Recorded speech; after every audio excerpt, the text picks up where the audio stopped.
Details చూద్దాం. వరంగల్ జిల్లా నర్సపేట పట్టణంలోని అన్నపూర్ణ ఎస్ఎల్ఎఫ్ మహిళా సంఘంలో అవినీతి జరిగిందని ఆరోపణలు 4వ వార్డు కౌన్సిలర్ బీరం భరత్ రెడ్డి ఖండించారు. సంఘంలో 220 మంది సభ్యులు 22 గ్రూపులు ఉన్నాయని తెలిపారు. ఎలాంటి అవకతవకలు జరగలేదని స్పష్టం చేస్తూ తప్పుడు ఆరోపణలు చేస్తున్న వారిపై కఠిన చర్యలు తీసుకోవాలని డిమాండ్ చేశారు. కార్యక్రమంలో టీఎల్ఎఫ్ నాయకులు, మహిళా సంఘం ప్రతినిధులు, సభ్యులు పాల్గొన్నారు. నా పేరు నీరజ.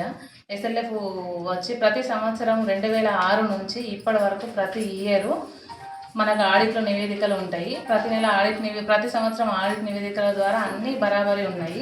వాళ్ళ సంఘాలకు, వాళ్ళ కుటుంబ సభ్యుల సంఘం గురించి ఆమె 25వ తారీఖున గొడవ చేయడం జరిగింది. ఎస్ఎల్ఎఫ్ ప్లేస్ ఎస్ఎల్ఎల్ నా పేరు మీద రిజిస్ట్రేషన్ చేసుకున్నాను, దొంగ ప్రచారం ఇచ్చింది. ఈ మధ్య కాలంలో అయినా కూడా నేను వాళ్ళు తిరుగుపోలేదు. ఎన్ని చేసినా ఈ మోకుంటానని మొన్న గత ఈ నెల అనగా మే నెల 25వ తేదీన గ్రూప్ మీటింగ్స్ పెట్టడం అయింది.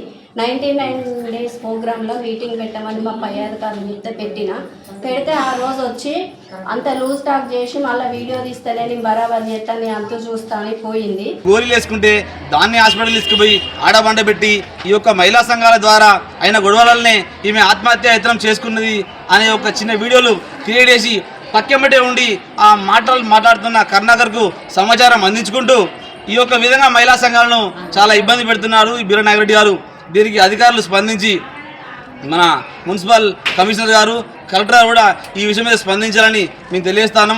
ఇటువంటి వారి మీద, మహిళా సంఘాల మీద, మహిళల మీద వాళ్లకు వచ్చే బెనిఫిట్స్ను ఇబ్బంది పెట్టే ప్రయత్నం చేసే వారి మీద చట్టపరమైన చర్యలు తీసుకోవాలని కోరుతూ ఉన్నాం.